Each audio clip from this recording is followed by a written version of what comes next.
जीवित पुत्री का व्रत बहुत महत्वपूर्ण और कठिन व्रतों में से एक माना गया है। जीवित पुत्री का व्रत में माताएं अपनी संतान की लंबी आयु, अच्छे स्वास्थ्य के लिए पूरे दिन और रात निर्जल उपवास रखती है। इसे जीतिया व्रत के नाम से भी जाना जाता है। इस दिन माताएं भगवान जीमुत वाहन की विधिवत पूजा करती है। प्रत्येक वर्ष आश्विन मास के कृष्ण पक्ष की अष्टमी तिथि को जीवित पुत्रिका का व्रत रखा जाता है। इस दिन भगवान श्री गणेश, माता पार्वती और शिव जी की पूजा एवं ध्यान के बाद व्रत की कहानी अवश्य सुननी चाहिए और इसकी पूजा शिव जी को प्रिय प्रदोष काल में करनी चाहिए। व्रत का पारण दूसरे दिन अष्टमी तिथि की समाप्ति के पश्चात किया जाता है। यहाँ हम आपको जीतिया व्रत की 3 कहानियां सुनाने वाले हैं।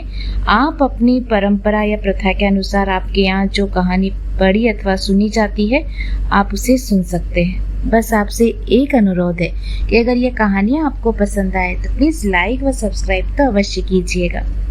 पहली कहानी है चीलो सियारों की कथा। जीवित पुत्रिका व्रत में चील सियार की एक कथा भी सुनी जाती है। वह इस प्रकार है। एक वन में सेमर के पेड़ पर एक चील रहती थी और पास की झाड़ी में एक सियारन रहती थी। दोनों में अच्छी मित्रता थी। चील जो कुछ खाने को लेकर आती उसमें से सियारन के लिए जरूर हिस्सा रखती और सियारन भी चीलों के लिए ऐसा ही ध्यान रखती थी। इस तरह दोनों के जीवन आनंद से कट रहे थे। एक बार वन के पास गांव में कुछ महिलाएं जीवतिया की पूजा की तैयारी कर रही थी। चीलों ने उसे बड़े ध्यान से देखा और अपनी सखी सियारों को भी बताया। फिर चीलों और सियारों ने तय किया कि यह व्रत रखेंगी। सियारों और चीलों ने जीवतिया का व्रत रखा। बड़ी निष्ठा और लगन से दोनों दिन भर भूख प्यास मंगल कामना करती हुई व्रत में मग्न रही। रात होते ही सियारन को बहुत भूख सताने लगी। जब बर्दाश्त न हुआ तो जंगल में जाकर उसने मांस और हड्डी पेट भरकर खाया। चीलों ने हड्डी चबाने की कड़कड़ की आवाज सुनी तो पूछा कि यह आवाज कैसी है। तब सियारिन ने कहा कि बहन, भूख के मारे मेरे पेट से आवाज आ रही है। ये उसी की आवाज है। मगर चीलों को पता चल गया। उसने सियारन को खूब लताड़ा कि जब व्रत नहीं हो सकता तो संकल्प ही क्यों लिया था। सियारन लजा गई। वह व्रत भंग हो चुका था। चीलों रात भर भूखे प्यासे रहकर व्रत को पूर्ण करती है।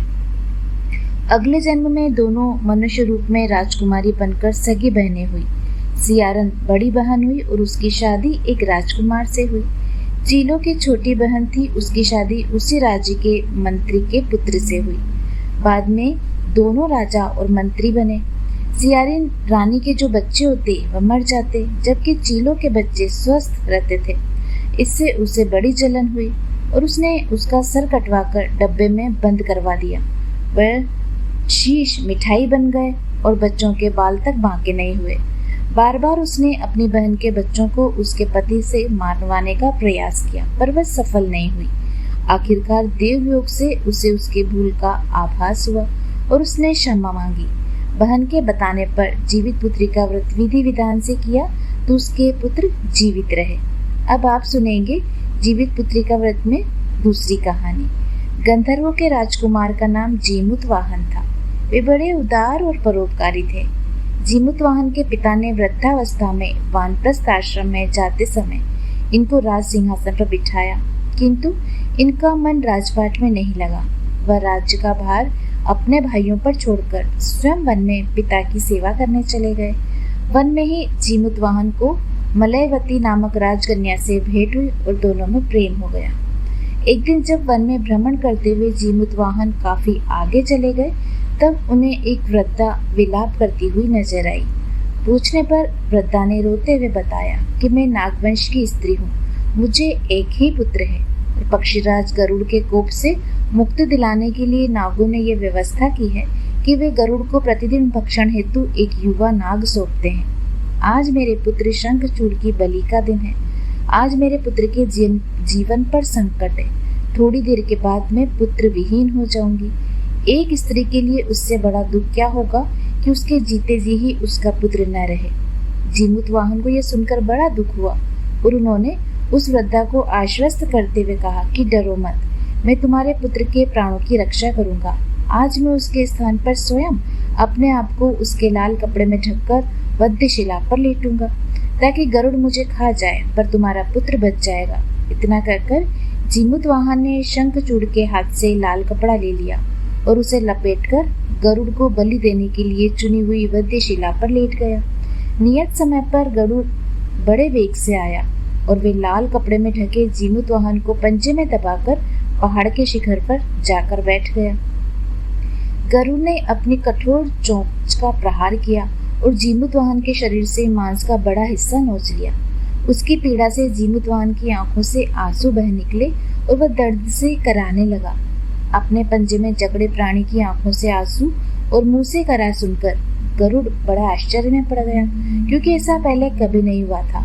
उन्होंने जीमूतवाहन से उसका परिचय पूछा तो जीमूतवाहन ने सारा किस्सा कह सुनाया कि कैसे एक स्त्री के पुत्र की रक्षा के लिए वह अपने प्राण देने आए हैं। आप मुझे खाकर अपनी भूख शांत करें। गरुड़ उनकी बहादुरी और दूसरे की प्राण रक्षा के लिए स्वयं का बलिदान देने की हिम्मत से बहुत प्रभावित हुआ। उन्हें स्वयं पर पछतावा होने लगा और वह सोचने लगा कि एक यह मनुष्य है जो दूसरे की पुत्र के लिए स्वयं की बलि दे रहा है, और एक मैं हूँ जो देवों के संरक्षण में हूँ किंतु दूसरों की संतान की बलि ले रहा हूँ। उन्होंने जीमूतवाहन को मुक्त कर दिया और गरुड़ ने कहा, हे उत्तम मनुष्य, मैं तुम्हारी भावना और त्याग से बहुत प्रसन्न हूँ। मैंने तुम्हारे शरीर पर जो घाव किए हैं उसे ठीक कर देता हूँ। तुम अपनी प्रसन्नता के लिए मुझसे कोई वरदान मांग लो। राजा जीमूतवाहन ने कहा कि हे पक्षीराज, आप तो सर्वसमर्थ हैं। यदि आप प्रसन्न हैं और वरदान देना चाहते हैं तो आप सर्पों को अपना आहार बनाना छोड़ दें। आपने अब तक जितने भी प्राण लिए हैं उन्हें जीवन प्रदान करें। गरुड़ ने सबको जीवन दान दे दिया और नागों की बलि न लेने का वरदान भी दिया। इस प्रकार जीमूतवाहन के साहस से नाग जाति की रक्षा हुई। गरुड़ ने कहा कि तुम्हारी जैसी इच्छा वैसा ही होगा। हे राजा, जो स्त्री तुम्हारे इस बलिदान की कथा सुनेगी, विधि पूर्वक व्रत का पालन करेगी, उनकी संतान मृत्यु के मुख से निकल जाएगी। तब से ही पुत्र की रक्षा के लिए जीमूतवाहन की पूजा की प्रथा शुरू हुई। ये कथा कैलाश पर्वत पर भगवान शंकर ने माता पार्वती को सुनाई थी। जीवित पुत्रिका के दिन भगवान श्री गणेश, माता पार्वती, शिव जी की पूजा एवं ध्यान के बाद ये कथा अवश्य सुनी जाती है। अब आप सुनिए भगवान श्री कृष्ण की कथा। ये कथा महाभारत काल से जुड़ी हुई है। महाभारत के युद्ध के बाद अपने पिता की मृत्यु के बाद अश्वत्थामा बहुत नाराज थे। उनके अंदर बदले की तीव्र आग थी, जिस कारण उन्होंने पांडवों के शिविर में घुसकर सोते हुए 5 लोगों को पांडव समझकर मार डाला। लेकिन वे सभी द्रौपदी की 5 संतानें थी। उसकी इस अपराध के कारण उसे अर्जुन ने बंदी बना लिया और उसकी दिव्य मणि छीन ली, जिसके फलस्वरूप अश्वत्थामा ने उत्तरा की अजन्मी संतान को गर्भ में मारने के लिए ब्रह्मास्त्र का उपयोग किया, जिसे निष्फल करना नामुमकिन था। उत्तरा की संतान का जन्म लेना आवश्यक था, जिस कारण भगवान श्री कृष्ण ने अपने सभी पुण्यों का फल उत्तरा की अजन्मी संतान को देकर उसके गर्भ में पुनः उन्हें जीवित किया।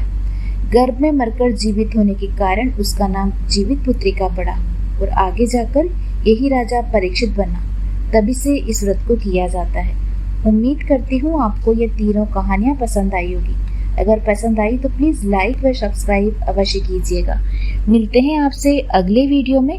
तब तक आप सभी स्वस्थ रहें, खुश रहें। धन्यवाद।